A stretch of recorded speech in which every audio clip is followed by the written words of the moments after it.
नमस्कार दोस्तों, मैं हूं ललित और स्वागत है आपका ध्रुवाज एकेडमी में। तो जैसा कि हम कल पिछली क्लास में बात कर रहे थे आर्थिक प्रणालियों के बारे में, और हमने उसमें कहा कि मुख्यतः हमारे पास 3 आर्थिक प्रणालियां हैं। हमने कल आर्थिक प्रणालियों की जब हम बात कर रहे थे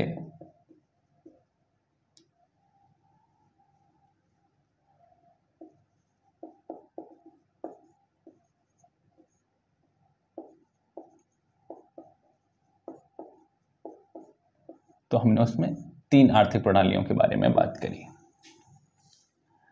तो वो हमने बताई, एक पूंजीवादी, एक समाजवादी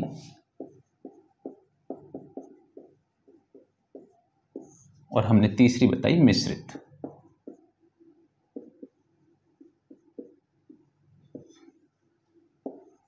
हमने इन 3 के बारे में हम कल बात कर रहे थे और पूंजीवादी प्रणाली के बारे में, हम आर्थिक प्रणाली के बारे में बात कर चुके थे। और आज हम जिसके बारे में बात करने जा रहे हैं वो है समाजवादी आर्थिक प्रणाली। क्योंकि हम कल पढ़ चुके हैं कि पूंजीवादी आर्थिक प्रणाली जब 1929 की मंदी आई और उसका उस पर विकट प्रभाव पड़ा, उसके बाद लोगों ने समाजवादी प्रणाली अपनाना शुरू की। समाजवादी प्रणाली का विकास आरंभ हुआ। और समाजवादी प्रणाली का विकास आरंभ होने की वजह यह भी थी, एक तो उसका मंदी में प्रभावी ना हो पाना पूंजीवादी प्रणाली का, और दूसरा कि इससे जो विषमताएं उत्पन्न हो रही थी लोगों में, क्योंकि जैसा कि मैंने इसमें कल बताया आपको, हम जब पूंजीवादी की बात कर रहे थे कि लोगों में आर्थिक असमानताएं बहुत उत्पन्न हो गई थी।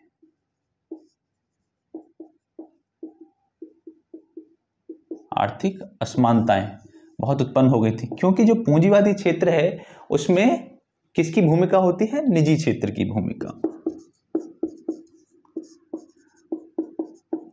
निजी क्षेत्र की भूमिका इसमें होती है। तो निजी क्षेत्र में क्या था? सरकार क्या कर रही थी? इन पे लोगों पे टैक्स नहीं लगा रही थी, और लगा भी रही थी तो बहुत कम लगा रही थी। और जो आम जनता है, जो समाज है, उसके लिए कुछ कल्याणकारी नीतियां नहीं थी। क्या नहीं थी? कल्याणकारी नीतियां भी नहीं थी।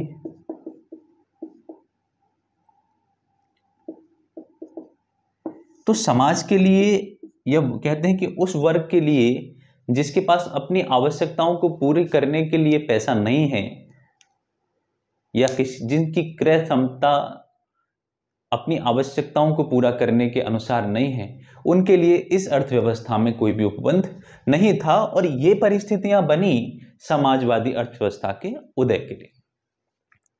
तो एक तरह से हम यह कहें कि समाजवादी अर्थव्यवस्था के उदय का कारण जो परिस्थितियां रही हैं, वो परिस्थितियां रही हैं, एक तो मंदी में, जब मंदी का समय आया 1929 का जो समय है, उसमें पूंजीवादी अर्थव्यवस्था का जो है बहुत क्षति हुई उसको, और उसको बहुत कुछ झेलना पड़ा। तो वहां पे वो सस्टेन नहीं कर पाई। और दूसरा था कि इसमें जो है कल्याणकारी नीतियां उस समाज के तबके के लिए नहीं थी कि जो समृद्ध नहीं था या जो अपनी क्षमताओं को पूरा नहीं कर सकता था। सरकारें या हम कहें राज्य, जो लोगों के लिए कल्याणकारी योजनाएं लानी चाहिए, वो भी पूरी तरह से ला नहीं रहा था। तो अब हम बात करते हैं समाजवादी आर्थिक प्रणाली के बारे में। जैसा कि पूंजीवादी आर्थिक प्रणाली में सिस्टम था कि मार्केट के आधार पर चीजें चल रही थी, यानी कि मांग के आधार पर उत्पादन हो रहा था। उत्पादन मांग के आधार पर हो रहा था, लेकिन उनका वितरण हो रहा था लोगों की क्रय शक्ति के आधार पर, कि जितनी क्रय शक्ति है उतना ही ले सकता है। लेकिन जब हम समाजवादी अवधारणा की बात करते हैं तो यहां उत्पादन अब राज्य के अंतर्गत आ गया है, और उत्पादन हो रहा है समाज की आवश्यकताओं के अनुसार। उत्पादन किसके अनुसार हो रहा है? राज्य की आवश्यकताओं के अनुसार उत्पादन हो रहा है, और वितरण हो रहा है उनकी आवश्यकताओं के अनुसार। वितरण भी हो रहा है समाज की आवश्यकताओं के अनुसार, समाज के लोगों की आवश्यकताओं के अनुसार, ना कि उनकी क्रय शक्ति के आधार पर। यूं कहूं अगर ये कहें कि कार्य, इसमें एक डायलॉग आता है कि कार्य क्षमता अनुसार और उपभोग आवश्यकता अनुसार, वो स्थिति यही उत्पन्न होती है। इसको मार्क्सवाद की अवधारणा भी कहा जाता है, जो मार्क्सवाद की अवधारणा के आधार पर उत्पन्न ये समाजवादी आर्थिक प्रणाली भी मानी जाती है। इस आर्थिक प्रणाली को कहते हैं ना कि जैसा कि पूंजीवादी ये है, ये जो पूंजीवादी व्यवस्था है वो थी बाजार आधारित आर्थिक प्रणाली।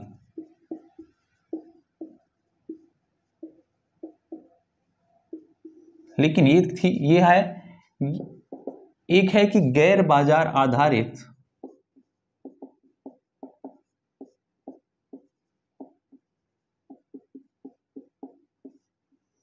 इसमें बाजार का कोई रोल नहीं है, रेट निर्धारित करने का या फिर डिमांड या सप्लाई का निर्धारण बाजार नहीं करेगा।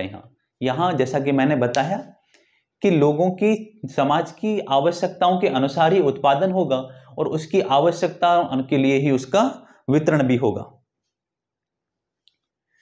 जिसको जितनी आवश्यकता है उसको उतना दिया जाएगा, ना कि उसकी क्रय क्षमता के आधार पर।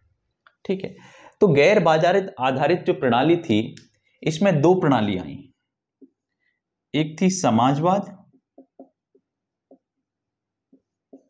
एक थी साम्यवाद। समाजवादी प्रणाली और साम्यवादी प्रणाली। अब ये वास्तव में समाजवाद क्या है और साम्यवाद क्या है, इसके बारे में इतिहास विषय में जब पढ़ेंगे तब अच्छे से डिस्कस करेंगे। लेकिन यहां पर मैं बता दूं, अर्थव्यवस्था के आधार पर या अर्थशास्त्र के आधार पर जब हम समाजवाद की बात करते हैं तो यहां पर प्राकृतिक संसाधनों का, जितने भी प्राकृतिक संसाधन हैं उस पर जो अधिकार होता है वो होता है राज्य का अधिकार है। अधिकार किसका होता है? राज्य का या सरकार का। जितने भी प्राकृतिक संसाधन हैं समाजवादी प्रणाली में, समाजवादी आर्थिक प्रणाली में, उसका उस पर पूरा अधिकार होता है राज्य का या सरकार का। लेकिन जब हम साम्यवादी प्रणाली की बात करते हैं तो इसमें प्राकृतिक संसाधनों के साथ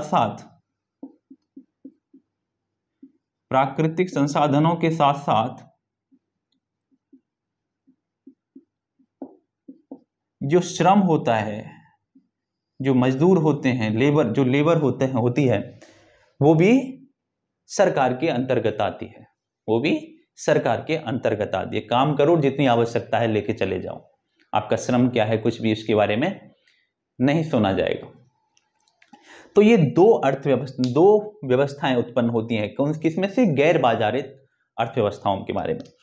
जब हम समाजवाद की बात करते हैं तो ये व्यवस्था उत्पन्न हुई पूर्व सोवियत संघ में। कहां? पूर्व सोवियत संघ। और ये साम्यवाद की जो है विचारधारा जो मिलती है जैसे कि चीन में। इस तरह की अर्थव्यवस्था, तो ये गैर बाजार आधारित अर्थव्यवस्था का एक स्वरूप है समाजवादी अर्थव्यवस्था। ठीक है, तो इसके बारे में, और इसमें एक चीज और है, समाजवाद में, इस अर्थव्यवस्था में निजी संपत्ति का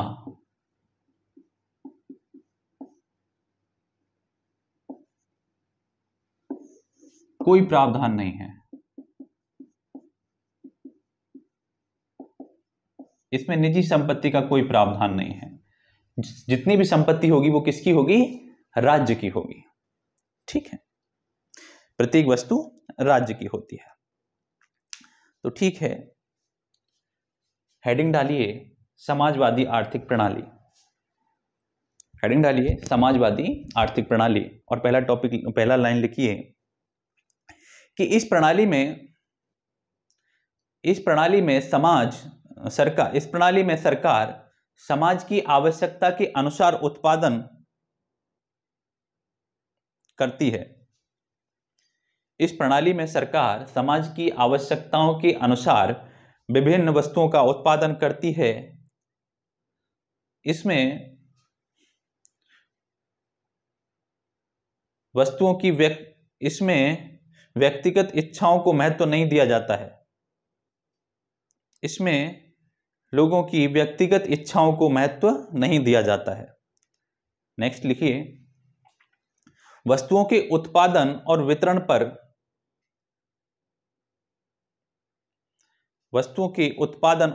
पर पूर्णतः सरकार का निर्णय होता है। या ऐसे कहें कि वस्तुओं के उत्पादन और वितरण किस प्रकार किए जाएं, इसका निर्णय सरकार द्वारा लिया जाता है या किया जाता है। नेक्स्ट लिखिए, समाजवाद में वितरण लोगों की आवश्यकता के अनुसार किया जाता है, ना कि उनकी क्रय शक्ति के आधार पर। क्रय शक्ति का मतलब समझते हैं ना आप, मैंने कल बताया था। क्रय शक्ति का मतलब है, जब हम समाज की क्रय शक्ति के बारे में बात करते हैं, क्रय शक्ति का मतलब है कि आपके पास 100 रुपए हैं, मैंने ये कल भी बताया था शायद, ये 100 रुपए हैं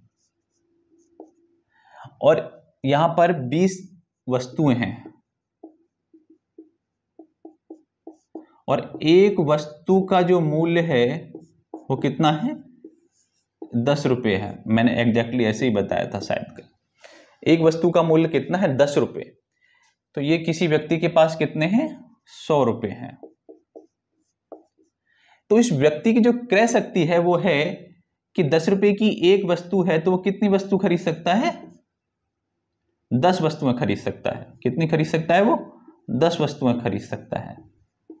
100 रुपये में 10 वस्तुएं खरीद सकता है, लेकिन टोटल वस्तुएं कितनी हैं, 20 वस्तुएं हैं। तो 10 वस्तुएं खरीद सकता है 100 रुपये में। हो सकता है कि उसकी आवश्यकता 15 वस्तुओं की हो, आवश्यकता 15 वस्तुओं की हो, लेकिन वो 15 वस्तु नहीं खरीद सकता है। कितनी खरीद सकता है, 10 वस्तु, क्योंकि उसके पास 100 रुपये हैं, एक वस्तु की कीमत 10 रुपये है, तो 100 रुपये में कितनी वस्तु खरीद पाएगा, 10 वस्तु। तो सिर्फ उसको 10 वस्तुएं ही मिलेंगी। यह व्यवस्था थी पूंजीवादी आर्थिक प्रणाली की। उसकी क्रय शक्ति कितनी है, 10 वस्तुएं। तो ये व्यवस्था थी पूंजीवादी प्रणाली की। अब लेकिन समाजवादी प्रणाली में क्या है कि आप अपना जितना काम कर सकते हो, जितनी आपकी क्षमता है उतना काम करिए और जितनी आपकी आवश्यकता है। सपोज करो कि आपने पूरे दिन में काम किया और जिसका भुगतान बना 5 किलो गेहूं, 5 किलो गेहूं के मूल्य के बराबर आपने आज पूरे दिन में काम किया, लेकिन आज आपकी आवश्यकता है 6 किलो गेहूं की। आवश्यकता कितनी है, ये कार्य है कितना, 6 किलो, 5 किलो गेहूं के बराबर, और आपको आवश्यकता है 6 केजी गेहूं। तो आपको 6 केजी गेहूं दिए जाएंगे। तो आपकी यहां क्रय शक्ति नहीं देखी जाएगी कि आपकी क्रय शक्ति तो सिर्फ 5 केजी गेहूं के बराबर की है, आपको 6 केजी कैसे दें, नहीं। ये व्यवस्था जो 6 केजी दिया जाएगा, और ये व्यवस्था थी समाजवादी आर्थिक प्रणाली की। अब ये बात समझ में आ गई होगी। क्रय शक्ति के बारे में हम अगले टॉपिक में भी बात करेंगे जब हम इन्फ्लेशन पढ़ रहे होंगे। ये है,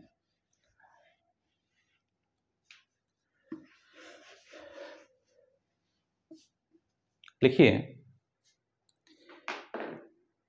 लिखा कि समाजवाद में वितरण लोगों की आवश्यकता अनुसार किया जाता है, ना कि उनकी क्रय क्षमता के अनुसार। नेक्स्ट लिखिए, समाजवादी आर्थिक प्रणाली में निजी संपत्ति का कोई महत्व नहीं होता, प्रत्येक वस्तु राज्य की होती है। ठीक है, ठीक है। अब नोट करके लिख लीजिए कि समाजवादी आर्थिक प्रणाली, नोट करके लिखिए, नोट डाल के और लिखिए यहां पे कि समाजवादी आर्थिक प्रणाली गैर बाजार अर्थव्यवस्था के 2 स्वरूपों में से एक है, जो कि कार्ल मार्क्स के विचारों पर आधारित है। नेक्स्ट लाइन से लिखिए, वह 2 स्वरूप समाजवादी एवं साम्यवादी हैं। तो एक तरफ समाजवादी लिख लीजिए, एक तरफ साम्यवादी लिख लीजिए। और समाजवादी के नीचे लिखिए कि देश के प्राकृतिक संसाधनों पर राज्य या सरकार का स्वामित्व होता है।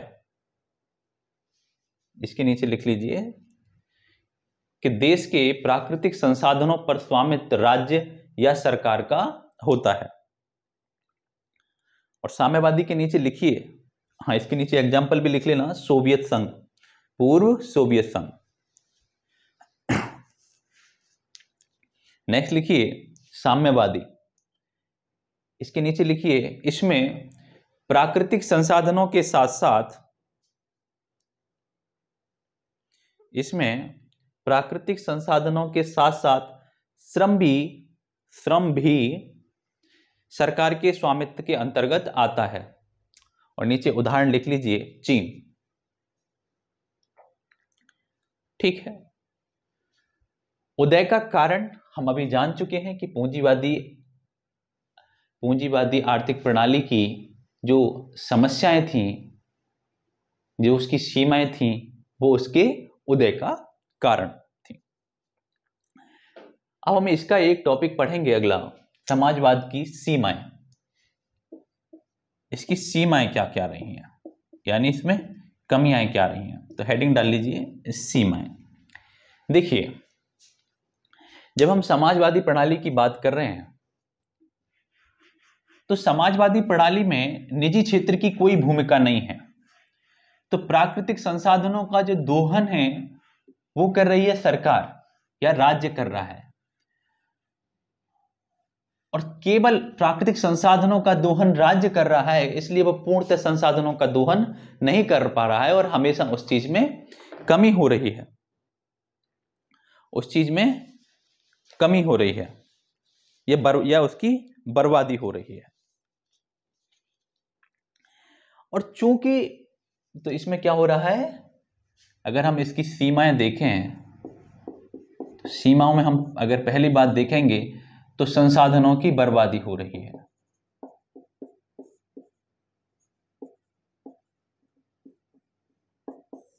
और संसाधनों की बर्बादी क्यों हो रही है, जैसा कि मैंने बताया कि यहां पर प्राइवेट सेक्टर की या निजी क्षेत्र की कोई भूमिका नहीं है, और इसका जो है उपयोग राज्य तय करता है कि इसका उपयोग या उपभोग कैसे होगा।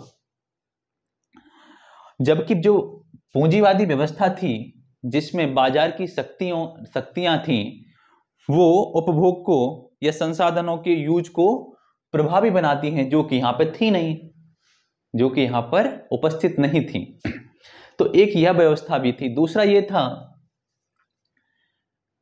यह था कि इसमें निवेश की कमी महसूस होना शुरू हो गई।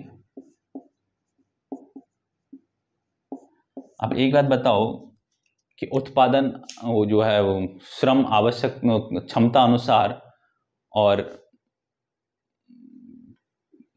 वितरण आवश्यकता अनुसार होगा तो परेशानियां तो आएंगी। तो होता क्या था कि इसमें संपत्ति के सृजन पर कोई विशेष फोकस नहीं किया गया, संपत्ति के सृजन पर इसमें कोई बहुत ज्यादा बल नहीं दिया गया, और जिसकी वजह से यहाँ पर संपत्ति की यानी कि निवेश की कमी महसूस होने लग गई। और जब निवेश नहीं होगा तो अर्थव्यवस्था काम कैसे करेगी, जब मार्केट में, जब अर्थव्यवस्था में पैसे की कमी हो जाएगी। तो एक था कि यहाँ पर जो समाजवाद है, जैसे कि हम चीन की बात करी हमने, जहां आया ये समाजवाद, रूस की बात करी, यहाँ आर्थिक लोकतांत्रिक प्रणाली नहीं है। यहाँ पर क्या है, लोकतांत्रिक प्रणाली नहीं है।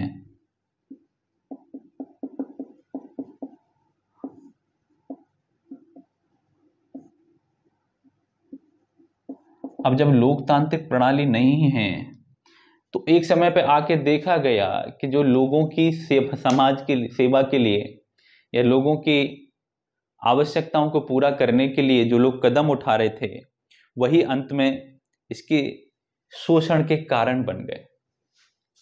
क्या बन गए, इनके शोषण का कारण बन गए। और इसलिए इसको राज्य पूंजीवाद भी कहते हैं, क्योंकि इन्हीं लोगों ने बाद में समाज का शोषण करना भी शुरू कर दिया। इसको क्या कहते हैं? राज्य पूंजीवाद भी कहते हैं। क्योंकि अब यहां पर पूंजीपति कोई निजी व्यक्ति नहीं था, निजी क्षेत्र नहीं था, क्योंकि राज्य शोषण कर रहा था, तो इसको राज्य पूंजीवाद कह के भी बुलाया गया। तो लिख लीजिए समाज की सीमा हेडिंग डाल के, समाजवादी प्रणाली की सीमाएं। पहला लिखिए कि इसमें संपत्ति के सृजन पर बल नहीं था, इसमें संपत्ति के सृजन पर बल नहीं था, जिसके कारण आने वाले समय में निवेश योग्य पूंजी की कमी महसूस होने लगी या कमी महसूस की गई। नेक्स्ट लिखिए, संसाधनों पर सरकार का स्वामित्व होने के कारण, संसाधनों पर सरकार का स्वामित्व होने के कारण उपयोग की प्राथमिकताएं सरकारें अर्थात राज्य तय करती थीं, अतः उनका इष्टतम उपयोग नहीं हो पाया और उनकी बर्बादी हुई। उनका इष्टतम उपयोग नहीं हो पाया और उनकी बर्बादी हुई। और ब्रैकेट में लिखिएगा कि बाजार की शक्तियां संसाधनों का उपयोग करती हैं जो कि यहां अनुपस्थित थी। ब्रैकेट बंद कर दीजिए। नेक्स्ट लिखिए, चूंकि इनकी राजनीतिक प्रणाली गैर लोकतांत्रिक थी, अर्थात तानाशाही, ब्रैकेट में लिख लेना, तानाशाही थी, वहां अधिकार एवं स्वतंत्रता अनुपस्थित थे। बुर्जुआ द्वारा सर्वहारा के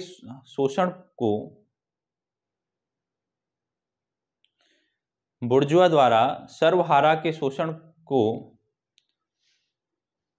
बचाने के लिए, बुर्जुआ द्वारा सर्वहारा को शोषण से बचाने के लिए कार्य कर रही अर्थव्यवस्थाओं में अंततः राज्य ही सबसे बड़ा शोषक बन के उभरा।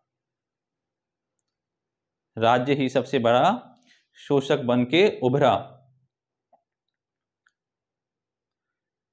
बुर्जुआ और सर्वहारा, ठीक है। बुर्जुआ द्वारा सर्वहारा को शोषण से बचाने के लिए कार्य कर रही अर्थव्यवस्थाओं में अंततः राज्य ही सबसे बड़ा शोषक बन के उभरा, अर्थात इसे राज पूंजीवाद व्यवस्था भी कहा गया। तो ये तो हो गई समाजवादी आर्थिक प्रणाली। अब हमारा अगला बचा मिश्रित पूंजीवादी प्रणाली।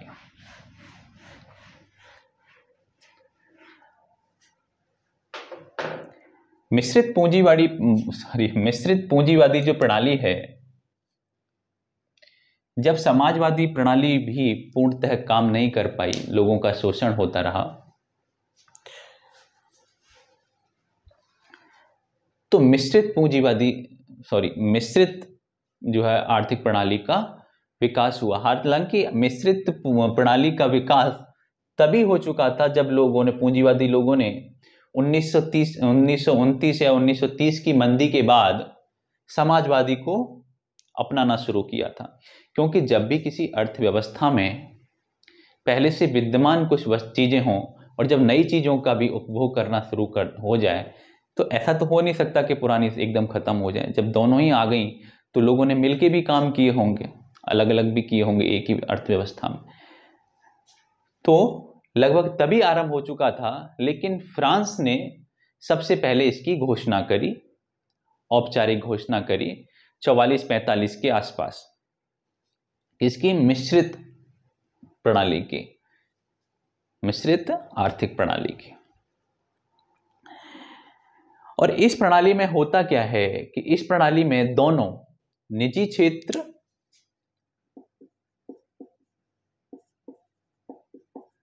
प्लस सरकार यानी कि राज्य क्या करते हैं, दोनों मिलके काम करते हैं। इस प्रणाली में दोनों मिलके काम करते हैं और दोनों के काम करने की जो प्रक्रिया है वो लगभग इस तरह की है कि जहां लाभ जो दिखता है, जहां लाभ दिख रहा होता है, ऐसी जगहों पे निजी क्षेत्र क्या होगा, इंटरेस्टेड होगा। लाभ वाले क्षेत्रों में कौन होगा? निजी क्षेत्र। क्योंकि जहां हानि हो रही हो गई वहां निजी क्षेत्र क्यों काम करेगा, है ना। मैं कोई बिजनेस करूं, मैं कोई धंधा करूं और उसमें अगर मुझे प्रॉफिट नहीं होगा तो मैं वो बिजनेस क्यों करूंगा, है ना। तो जहां लाभ दिख रहा है या लाभ की उपस्थिति है और वहां निजी क्षेत्र इंटरेस्टेड है तो वहां काम कर रहा है निजी क्षेत्र। और जहां निजी क्षेत्र काम नहीं करना चाह रहा है और जो समाज के लिए आवश्यक है, ऐसी जगहों पर काम करती है सरकार। सरकार कहां काम करेगी? जहां निजी क्षेत्र क्या है? जहां निजी क्षेत्र उपस्थित ना हो या अग्रसर ना हो।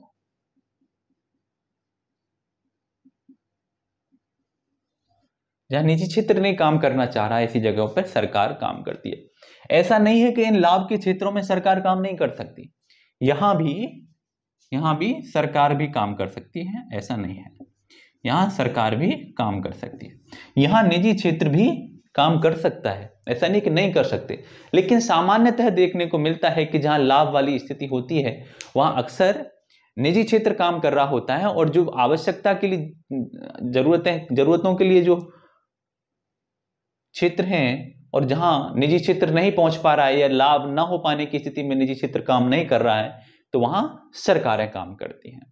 तो इस तरह से मिश्रित अर्थव्यवस्था मिलके काम करती है और कुछ जगह पे दोनों मिलके भी काम करते हैं, ठीक है। तो ये है, तो इसके बारे में लिख लीजिए नोट करके, मिश्रित अर्थव्यवस्था। और इसका उदाहरण अगर हम देखें तो कौन सा देश है? हमारा भारत। हमारे भारत में कौन सी अर्थव्यवस्था अपनाई जाती है? मिश्रित अर्थव्यवस्था अपनाई जाती है। और सोचने की बात है कि पूंजीवादी अर्थव्यवस्था और जब साम्यवादी अर्थव्यवस्था को जब हमने दोनों को पढ़ा है तो पूंजीवादी अर्थव्यवस्था में तो यानी कि जहां सिर्फ निजी क्षेत्र का है और वहां जो लोगों का शोषण ही होता चला जा रहा है। और भारत पहले से एक शोषित समाज रहा है, अंग्रेजों ने इतने दिन हमारे यहाँ शोषण किया। तो ऐसी स्थिति में हम पूंजीवाद को तो नहीं अपनाते क्योंकि ऑलरेडी डरे हुए हैं, कहीं ऐसा ना हो कि निजी व्यक्ति की कोई एक और कंपनी आ जाए और वो फिर पूरे देश को दोबारा गुलाम बना के निकल ले। समाजवाद में की उपस्थिति भी हमने देखी कि वहां भी सरकार पैसे कहां से लाएगी इतना लगाने के लिए, सरकार इतना पैसा का निवेश कहां से लाएगी, क्योंकि भारत तो पैसे की वैसे ही कमी थी, इतना शोषण हो चुका था, सरकार के पास कहां पैसा इतना। तो उसमें निजी यानी कि पूंजीपतियों के सहयोग की आवश्यकता तो पड़ेगी निवेश करने के लिए। तो भारत के लिए जो सामान्यतः परिस्थितियां बन रही थी वो मिश्रित अर्थव्यवस्था के लिए बन रही हैं। तो भारत में कौन सी अर्थव्यवस्था है फिलहाल? मिश्रित अर्थव्यवस्था। तो अब लिख लीजिए मिश्रित अर्थव्यवस्था, हेडिंग डाल के लिखिए कि मिश्रित अर्थव्यवस्था में सरकार एवं बाजार, बाजार का मतलब निजी क्षेत्र से है, सरकार एवं बाजार दोनों द्वारा उत्पादन एवं वितरण किया जाता है। मिश्रित प्रणाली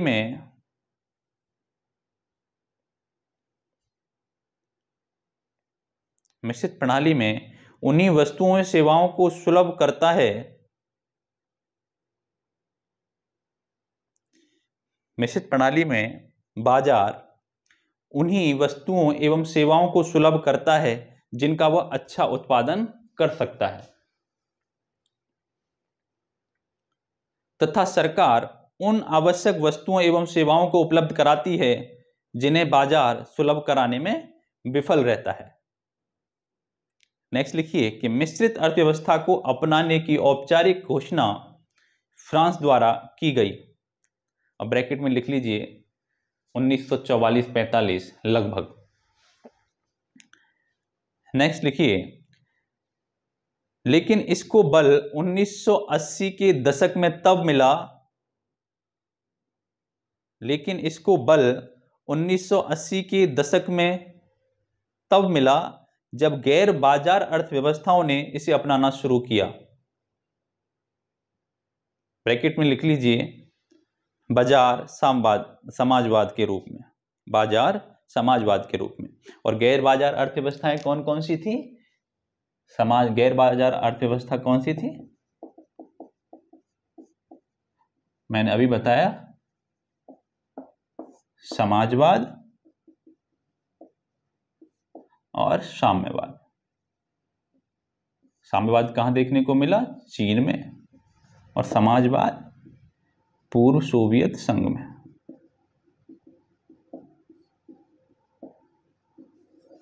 ठीक, अब इसमें हेडिंग डालिए नेक्स्ट, इसकी विशेषताएं। इसकी विशेषताएं,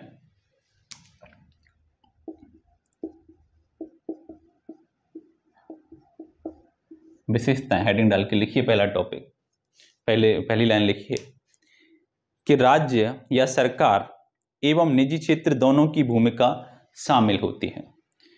राज्य एवं सरकार दोनों की, राज्य या सरकार एवं निजी क्षेत्र दोनों की भूमिका शामिल होती है।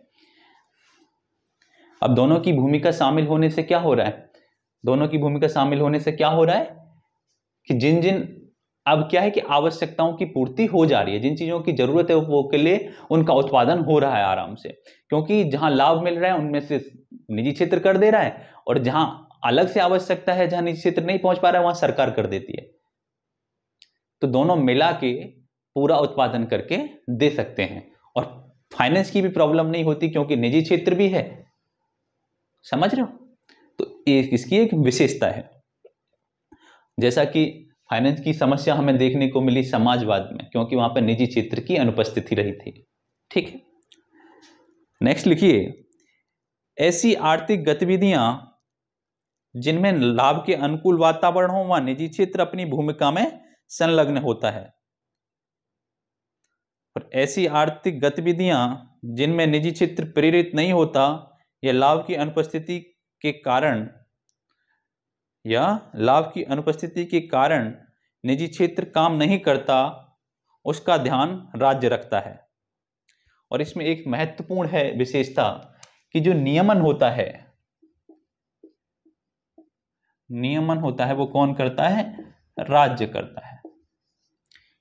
तो इसमें लिखिए, नेक्स्ट लिखिए कि नियमन, ब्रैकेट में लिख लिए कानून, प्रतिस्पर्धा, कराधान इत्यादि, ब्रैकेट बंद करिए, नियमन ब्रैकेट में लिखिए कानून, प्रतिस्पर्धा, कराधान इत्यादि, ब्रैकेट बंद, राज्य की जिम्मेदारी होते हैं। किसकी जिम्मेदारी होते हैं? राज्य की जिम्मेदारी होते हैं।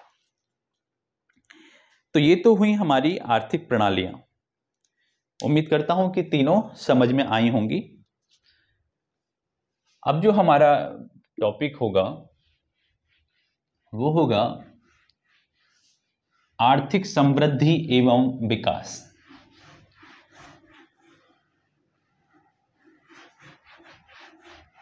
आर्थिक प्रणालियों के बाद जो अगला टॉपिक है हमारा वो है आर्थिक समृद्धि एवं विकास, economic growth and development. Heading डालिए,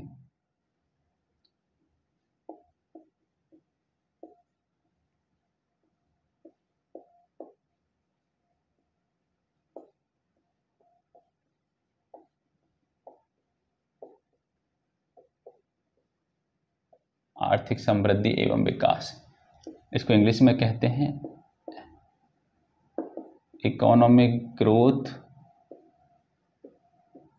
and development. Economic growth and development. तो इसमें हमने दो चीजों की बात करी, एक इसकी समृद्धि की और एक हमने बात करी विकास की। हमने दो चीजों की बात करी, एक है आर्थिक समृद्धि और एक हमने करी आर्थिक विकास की बात। देखो, ये दो अवधारणाएं हैं, हमें समझनी पड़ेगी कि विकास और समृद्धि अलग अलग हैं क्या? तो बिल्कुल अलग अलग हैं। अलग अलग हैं कि ये तो एक मात्रात्मक विषय है। क्या है? मात्रात्मक अवधारणा है। अभी बताता हूं कैसे है। मात्रात्मक अवधारणा है कि ये कहें कि हमारा जैसे उत्पादन है किसी भी देश का, और उस उत्पादन में कितनी वृद्धि हुई, अर्थात हम कहें कि जीडीपी में कितनी वृद्धि हुई। जैसे कि हम कहें कि हमारे देश की जीडीपी कितनी है आज, और कल उसकी कितनी वृद्धि हुई, मात्रात्मक हो गई ना। सपोज करो हम कहें कि भाई हम तो 3 ट्रिलियन की जीडीपी, हम 3 ट्रिलियन की अर्थव्यवस्था बनने वाले हैं, कल को कहें कि हम 4 ट्रिलियन की अर्थव्यवस्था बन गए, फिर हम कहें कि हम 5 ट्रिलियन की अर्थव्यवस्था बन गए, तो क्या मात्रात्मक है, क्या है, मात्रात्मक है। जबकि आर्थिक विकास क्या है, गुणात्मक है। यानी कि उस समृद्धि का, ये जो उसमें उत्पादन बढ़ा, इसमें जो उत्पादन बढ़ा और उसका समाज के प्रत्येक व्यक्ति पर उसका जो है वितरण हो गया उस लाभ का, यदि इस लाभ बढ़ा और इससे क्या होगा, हमें लाभ अर्जित होगा, और वो लाभ समाज के प्रत्येक व्यक्ति तक पहुंच गया, तो उससे क्या होगा, प्रत्येक व्यक्ति के जो विकास होगा, उससे क्या होगा, प्रत्येक व्यक्ति का विकास होगा। तो जब हम कहें कि अगर हमारे उत्पादन में वृद्धि हो रही है, अर्थात हमारी जीडीपी में वृद्धि हो रही है, उसको आर्थिक समृद्धि बोल रहे हैं हम। लेकिन जब उस समृद्धि से या लाभ का जो हस्तांतरण समाज के प्रत्येक व्यक्ति तक पहुंचना सुनिश्चित हो जाए, और उससे जब उनमें विकास होगा, उसको कहेंगे हम आर्थिक विकास। ठीक है, तो इसका मतलब हमें एक चीज तो पता चल गई कि हमें आर्थिक विकास के लिए किस चीज की आवश्यकता है, समृद्धि की आवश्यकता है। यानी कि आर्थिक विकास के लिए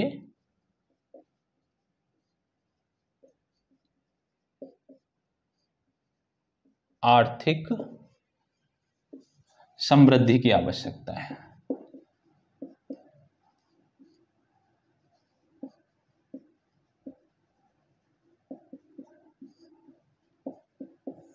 ठीक है, तो जब लोगों के पास पैसा आएगा, जब ग्रोथ होगी तो उससे लाभ होगा, लाभ जब इनके पास हस्तांतरण होगा तो इनकी क्या होगी, जीवन स्तर में वृद्धि होगी, या इनका जीवन या इनका रहन सहन क्या होगा, अच्छा होगा, या उसमें सुधार आएगा। सुधार अच्छा वर्ड रहेगा, ये वृद्धि हटा दीजिए, जीवन स्तर में सुधार होगा, और ये जीवन स्तर में इनके में जो सुधार है, हम उसको बोलेंगे आर्थिक समृद्धि। तो हेडिंग डाल लीजिए, आर्थिक समृद्धि एवं विकास, और पहला पॉइंट लिखिए इसमें। ये चीजें नोट कर ली होंगी इस तरह से बना के, ठीक, कि आर्थिक समृद्धि एक मात्रात्मक जबकि विकास एक गुणात्मक अवधारणा है। आर्थिक समृद्धि एक मात्रात्मक जबकि विकास से गुणात्मक अवधारणा है। नेक्स्ट लिखिए, आर्थिक विकास जीवन स्तर में सुधार से संबंधित है। नेक्स्ट लिखिए, आर्थिक समृद्धि उत्पादन में वृद्धि को अर्थात जीडीपी में वृद्धि है। आर्थिक समृद्धि उत्पादन में वृद्धि अर्थात जीडीपी में वृद्धि है, जबकि बढ़े हुए उत्पादन का लाभ समाज के प्रत्येक सदस्य को सुनिश्चित किया जा सके, यह स्थिति आर्थिक विकास कहलाती है। यह स्थिति आर्थिक विकास कहलाती है।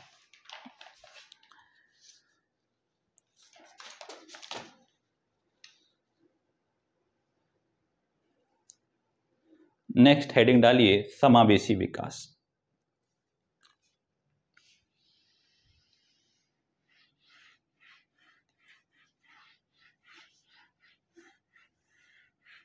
अगर हम विकास की बात कर रहे हैं तो आर्थिक विकास हुआ, इसके बाद होगा समावेशी विकास, इंक्लूसिव डेवलपमेंट।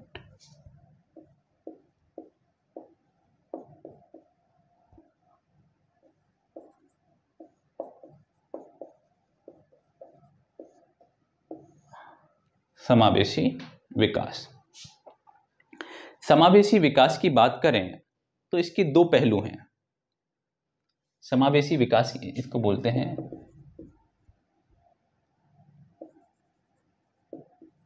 इंक्लूसिव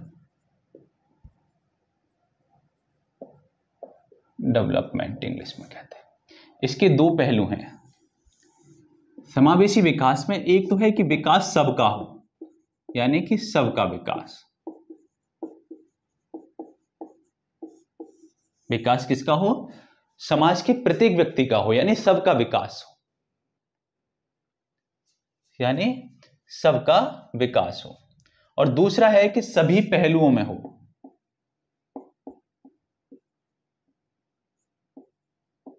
सभी पहलुओं में हो, और सभी पहलुओं का मतलब है चहुमुखी,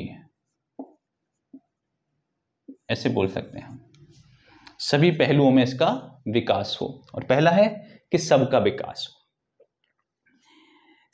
सबका विकास हो रहा है, और सभी पहलुओं का मतलब है कि आर्थिक में हो रहा है, सामाजिक, राजनीतिक एवं आर्थिक, सभी पहलुओं में विकास होना चाहिए। तब हम कहेंगे कि समावेशी विकास है। और यह विकास भी सबका होना चाहिए, समाज के प्रत्येक व्यक्ति का होना चाहिए। जब इन दोनों को हम ऐड कर देंगे तब कहेंगे कि हाँ, इंक्लूसिव डेवलपमेंट हो रहा है, यानी कि समावेशी विकास हो रहा है। अगर हम सामाजिक विकास की बात करें तो सामाजिक विकास में जैसे कि हम रोजगार सृजन की बात करें, हम बात करें कि लोगों के पास रोजगार होना चाहिए। क्या होना चाहिए? रोजगार होना चाहिए।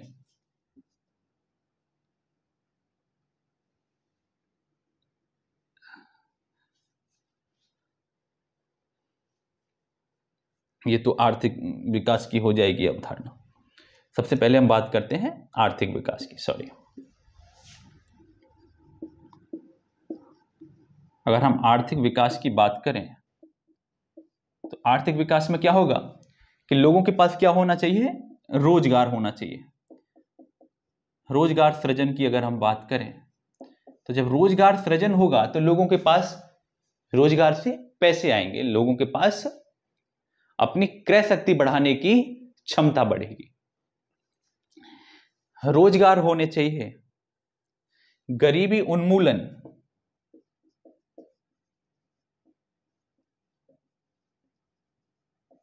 गरीबी उन्मूलन के बारे में अगर हम बात करें और लोगों की आर्थिक असमानताएं,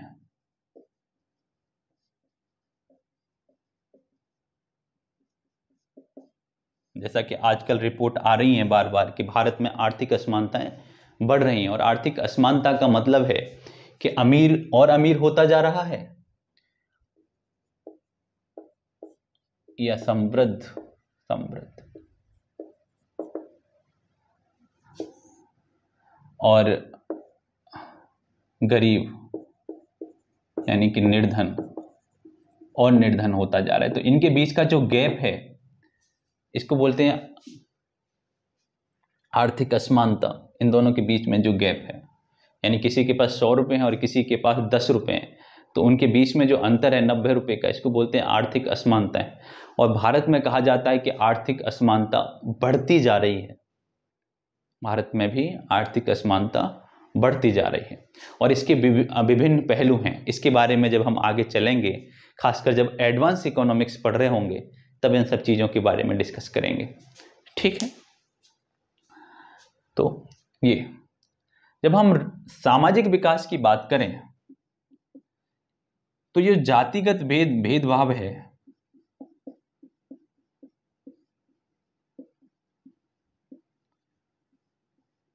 को समाप्त करने के बारे में अगर हम बात करें, धार्मिक भेदभाव को समाप्त करने की बात करें,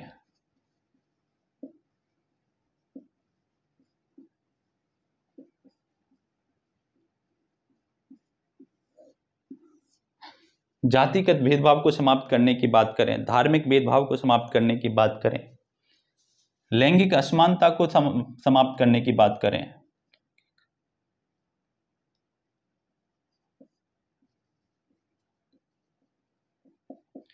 लैंगिक असमानता को समाप्त करने की बात करें, तो जब हम इस तरह की बात करें तो हम ये होगा सामाजिक विकास। इसके लिए ये कुछ पहलू हैं। और जब हम राजनीतिक विकास की बात करें, जब हम राजनीतिक विकास की बात करें तो इसमें है कि समाज के प्रत्येक व्यक्ति को, समाज के प्रत्येक व्यक्ति को, और ये सारी चीजें प्रत्येक व्यक्ति के लिए हैं, प्रत्येक व्यक्ति को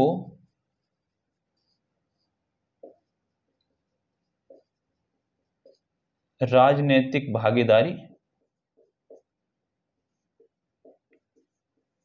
सुनिश्चित कराएं।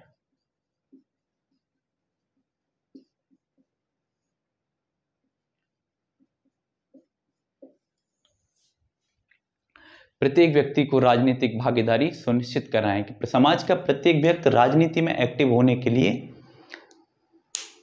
उसका हक अधिकार है, उसका अधिकार है और उसको सुनिश्चित कराया जाए।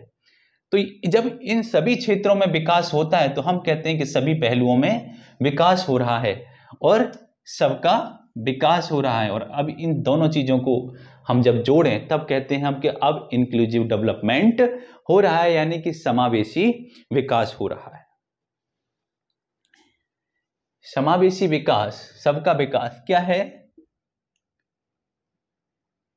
ये न्याय की अवधारणा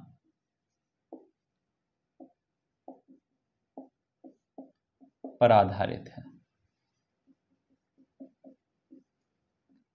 न्याय की अवधारणा पर आधारित है। न्याय तभी तो होगा, न्याय तभी तो होगा, समानता का अधिकार होना चाहिए सबको, विकास सबका होना चाहिए। एक व्यक्ति का विकास पर कोई अधिकार थोड़े ना है कि सिर्फ एक व्यक्ति का ही अधिकार हो कि उसी का विकास होगा, सभी का और चहुमुखी विकास हो। तब हम कहते हैं कि अब क्या हो रहा है? इंक्लूसिव डेवलपमेंट हो रहा है। अब इसके बारे में लिख लीजिए हेडिंग डाल के, इंक्लूसिव डेवलपमेंट, समावेशी विकास। समावेशी विकास, विकास का वह प्रारूप है जिसमें विकास की प्रक्रिया का लाभ समाज के प्रत्येक सदस्य को सुनिश्चित किया जाता है। जिसमें विकास की प्रक्रिया का लाभ समाज के प्रत्येक सदस्य को सुनिश्चित किया जाता है। समावेशी विकास के दो प्रमुख पहलू होते हैं, सबका विकास और सभी पहलुओं में अर्थात चौतरफा विकास। नोट करके लिख लीजिए, सबका विकास सामाजिक न्याय की अवधारणा पर आधारित है।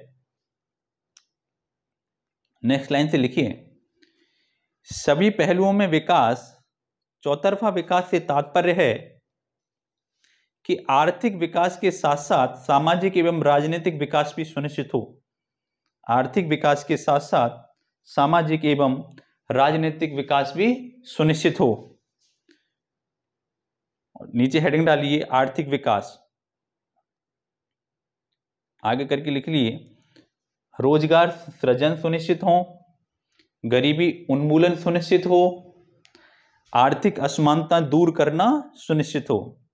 नेक्स्ट लिख लीजिए, ये उदाहरण स्वरूप में लिखा दे रहा हूं, सामाजिक विकास, जातिगत भेदभाव को समाप्त करना, आर्थिक भेदभाव को समाप्त करना, धार्मिक भेदभाव को समाप्त करना, लैंगिक असमानता को समाप्त करना आदि। और लास्ट में लिखिए राजनीतिक विकास,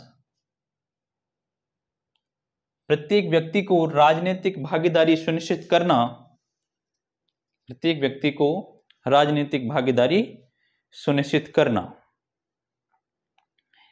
तो आज की क्लास हम यहीं बंद करेंगे और कल हम शुरू करेंगे बहुत इंपॉर्टेंट टॉपिक, इन्फ्लेशन, मुद्रास्फीति। बने रहिए हमारे साथ ध्रुवाज एकेडमी पर।